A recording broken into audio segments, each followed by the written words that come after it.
Okay, I'm not starting this video like I do every other ones with a warning or attention sign. This time I'm going to just jump straight into it. We're going to stick it out the whole time. The Obi-Wan Kenobi series, first 2 episodes are out, and wow, that's all I can say about it. Wow. I'm going to do a review on each episode, but right now I'd like to focus on some of the elements that we saw in the series and what I think is going to happen with those elements. And like I said, this isn't going to be a review. I mean, honestly, do you need me to review it? You can like it for yourself or dislike it, but eventually I will do reviews for each episode. And oh yeah, I almost forgot to warn you, there will be spoilers beyond this point. So if you have not seen the first 2 episodes of the Obi-Wan Kenobi series, go back, watch them, come back, let me know what you think. But until then, there are spoilers coming up. I'll give you a few seconds to get out of here. 3, 2, 1. Okay, you've been warned. So the first thing I would like to talk about is the elephant in the room, and that is when Reva and Obi-Wan Kenobi are having their banter back and forth. It is not playful banter, it is not sexual banter, it is banter nonetheless, of her tempting Obi-Wan to come out of hiding to fight her so she can destroy him or capture him to take him back to Darth Vader. While she is tormenting him and taunting him, she feels his thoughts. She hears his thoughts. And one of his thoughts is of Anakin and Darth Vader. And she says, oh yeah, Darth Vader is still alive. Anakin is still alive. He did not die. How does she know that? Now, given it is a pivotal moment for the series, it is a heartbreaking moment for the series to see Obi-Wan's face as he just gets crushed. Like, oh my God, how did he live? I left him limbless on Mustafar and he was on fire. How much worse does it get for a guy before he dies? You can see all that in his face, all that pain and anguish and all that, oh my God, I wish he was just dead so I wouldn't have to deal with this. Now the guy that I raised as a brother is my enemy and he's still alive. You can feel that. But how does Reva know that? Because we know in the Thrawn novel that Thrawn figured out that Darth Vader was Anakin. He didn't tell him outright, he just kept prodding questions about Anakin, about how there's similarities between Darth Vader and Anakin. And Thrawn figured it out, and Darth Vader eventually told him, look, you don't stop, I'll just kill you. All right, shut up about Anakin, he's dead. And then there was Tarkin. Tarkin figured out that Darth Vader was Anakin, only he didn't say a word because he knew what kind of repercussions would come from a Sith Lord being angry. Now, we have Reva yelling it from the rooftops that Darth Vader is Anakin. Be that as it may, Reva knows Anakin is Darth Vader, and vice versa. So I'm going to go ahead and make a couple proposals here, a couple theories, a couple ideas, if you will, and some thoughts. Let me know what you think about them. The first one being that Darth Vader told Reva that he's Anakin. Now, I know that seems like this kind of thing that, no, Darth Vader would never do that. He would never tell anybody he's Anakin, blah, blah, blah, blah, blah, blah, blah. And you're right. You're absolutely right. Unless he tells a person who is obsessed with finding Obi-Wan Kenobi. Someone he has charged with finding Obi-Wan Kenobi. Someone he personally trusts to find Obi-Wan Kenobi and bring him to him. Someone he saw in their training as a go-getter. Someone who would do anything it takes to get to Obi-Wan Kenobi. Now, we look at the structure of the 3 Inquisitors that we see. The Grand Inquisitor, Reva, the 85th brother or whatever his name is, and then the girl that looks kind of like Kit Fisto. The others are followers, and they're following the Grand Inquisitor. Reva is not a follower. She's dedicated. She is more Sith-like than the others. Yes, the Sith do bow to their master and they obey their master, but secretly they're going behind their back and doing their own thing and trying to find a way to kill their master. And that's kind of what Reva is doing.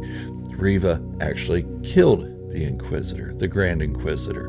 or at least stabbed him. We don't know if he's dead for sure, but it did leave a lot open to interpretation. And later on in Rebels, which is after the timeline of Kenobi, we know the Grand Inquisitor is there, so I don't think he's dead. He looks dead, but I don't think he is dead.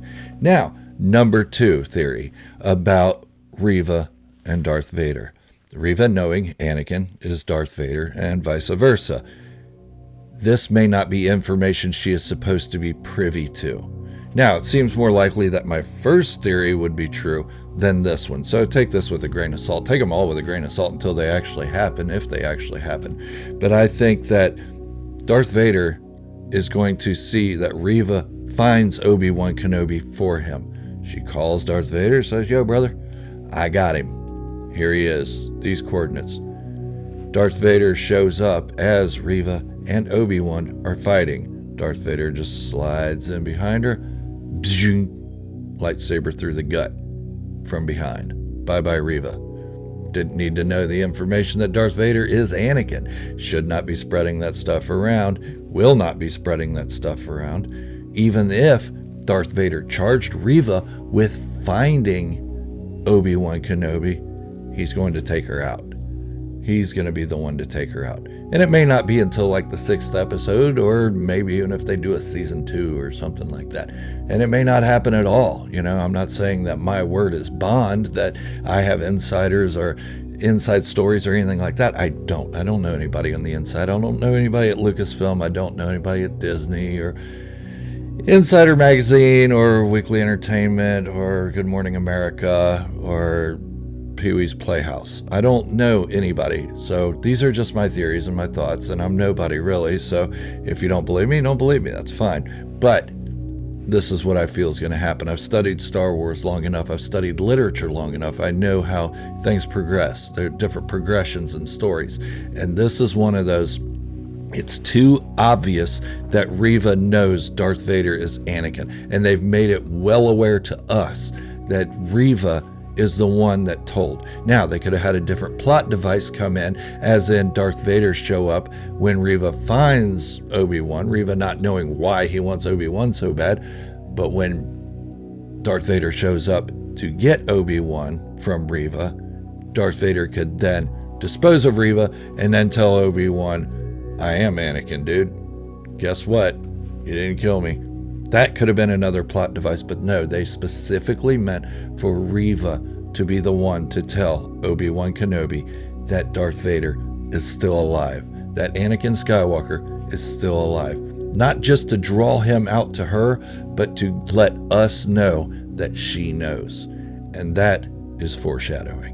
I'm really liking the different uses of elements they're using as storytelling devices in the Obi-Wan Kenobi series. I liked them in the Book of Boba Fett. I liked them in The Mandalorian. You have to look at these as all different types of writing styles, different types of storytelling. Now, are any of them John Wick style action, like non-stop, beginning to end, blood-curdling, gross, stabbing, shooting action? No. Are any of them Fast and Furious type of movement, fast pace, keep going, keep going, keep going? No. Why? Because this is the way Star Wars is told. If you don't believe me, then go back and watch A New Hope. Act like it is your first time ever seeing a Star Wars movie. Watch A New Hope. Yes, in the beginning there's action, and at the end there's action, and a little bit of action in the middle. But for the most part, it's storytelling. And that's what good storytelling is. It has action, and then it slows down to tell the actual story. And during the action, it even tells a story. A New Hope did that. It did it very well. During the Death Star escape by Han Solo, Princess Leia, and Luke Skywalker, they were telling the story as they went. It wasn't fast-paced, it wasn't fast-moving, but it was action, and it was movement, but still movement with the story. And that's what all three of these series have done well so far. They've kept it slower paced, but still enough action to keep us titillized a little bit. And it keeps going. It tells the story as the action goes. Boba Fett riding the Rancor, that's telling a story. The scooter gang going out and being scooter gangs, whatever they do, that's telling a story. Mandalorian on an ice planet with a frog lady with eggs. It's moving the story forward. Even though it doesn't seem like it, you're getting to know the characters of Mando and Grogu. Now, Ahsoka coming next, the Andor series actually dropping on my birthday, so I'm pretty happy about that. That means I'll be getting up at midnight, I suppose, since Disney's dropping these episodes earlier than usual. I guess I'll be getting up at midnight to watch Andor when it drops on my birthday. But join me next week as I do another live watch party for episode 3 or chapter 3 or part 3 of Kenobi, the Obi-Wan Kenobi series. It was a blast today doing it with you guys, and I really appreciate all of you that joined in. You guys are awesome. Thank you so much. And remember, hit that subscribe button on your way out. And thank you for watching. And remember, this is the way, the only way.